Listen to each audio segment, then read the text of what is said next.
Yay! And then the last one, which is today, which is 24. You're ignoring me. Broken the door off. Oh no! Is another one of yours? Yeah. Oh, that's just out of order. Even though I broke off the door. Yeah. Break off the door! So guys, this is what Buddy left for his last day before heading back to the North Pole. So we've got some Christmas baby pajamas and a pair for Zach.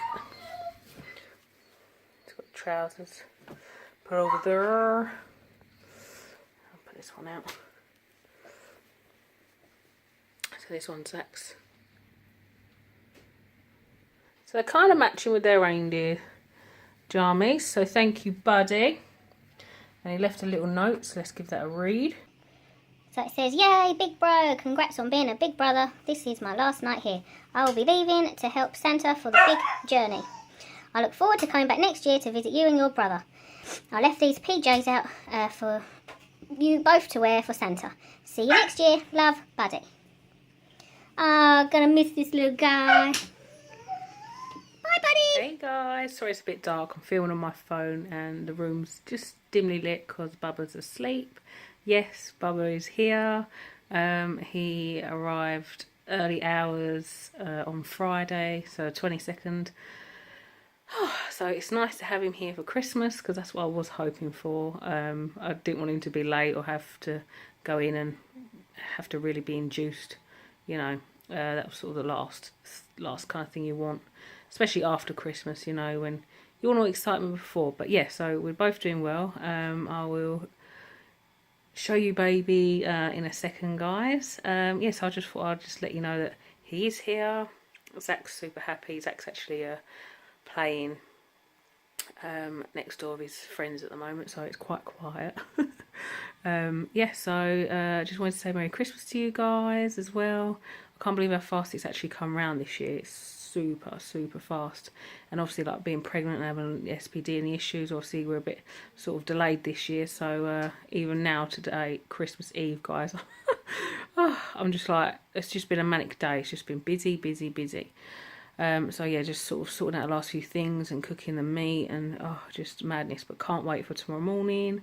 Can't wait for obviously Zach to open his presents, and obviously the little one can't open his, but Zach will be opening it anyway. So yeah, so I hope you all have a lovely day.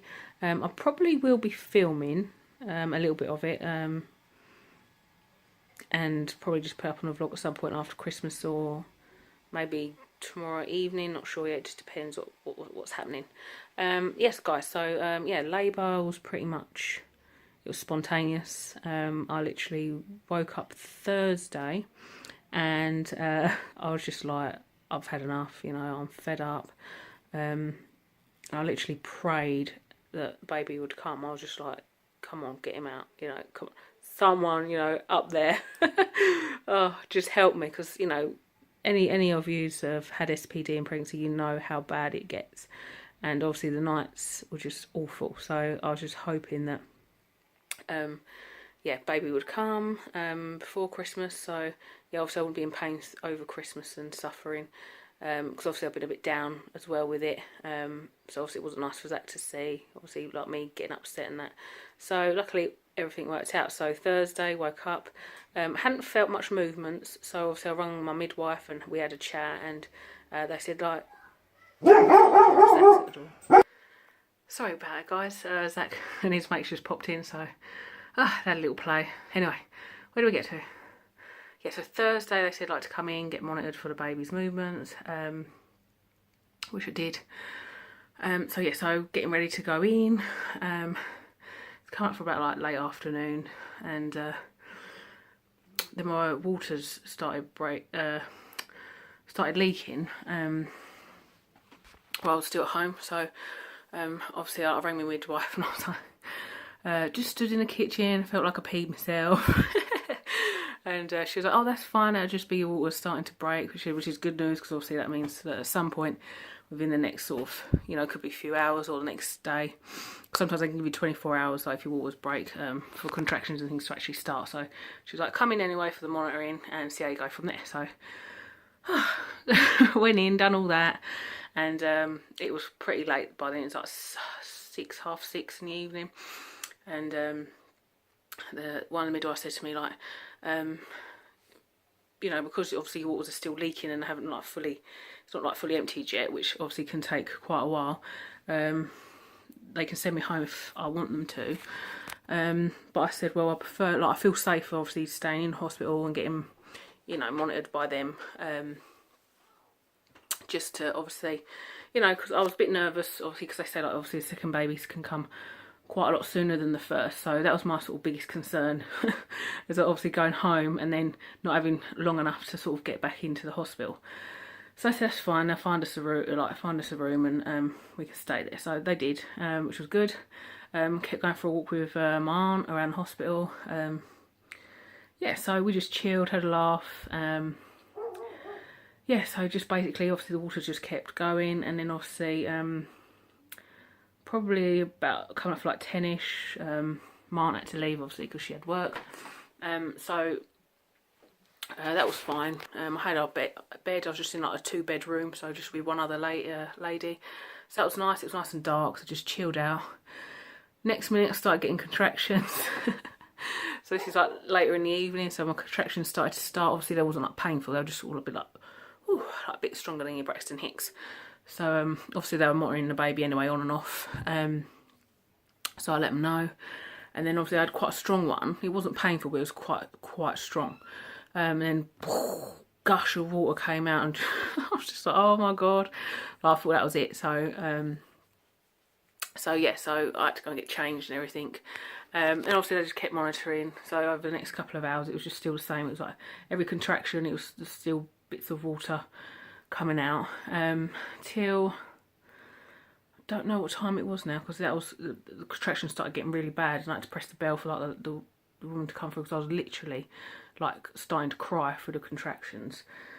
So she came in and she was like, okay, she just said, I'm gonna go and speak to like one of the ladies that are higher up and get you onto the actual labour delivery thingy ward. So yeah, so she went off to do that, and like literally they'll come in like every 2 minutes, like, and not even that, they were getting like less and less, and I was just literally like so in pain.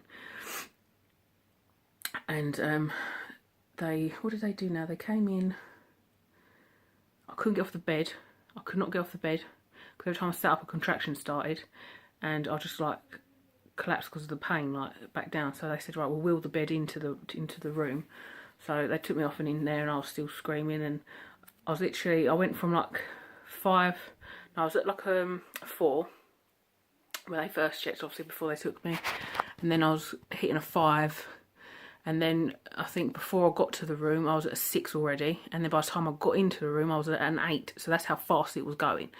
So they were getting me in really fast. I was like not screaming, but I was sort of like, you know, like yeah, some of the ladies on there while I was waiting were like screaming their heads off. I was like, oh my god. But anyway, yeah, so anyway I was in a lot of pain because they were coming fast, and it was really intense. So obviously they got me into the room, like, to get myself from that bed that I was on onto the next one, but obviously they pushed them together, so it was trying to make it a bit easier for me. Finally got me on there, and literally within 15 minutes of pushing he was out.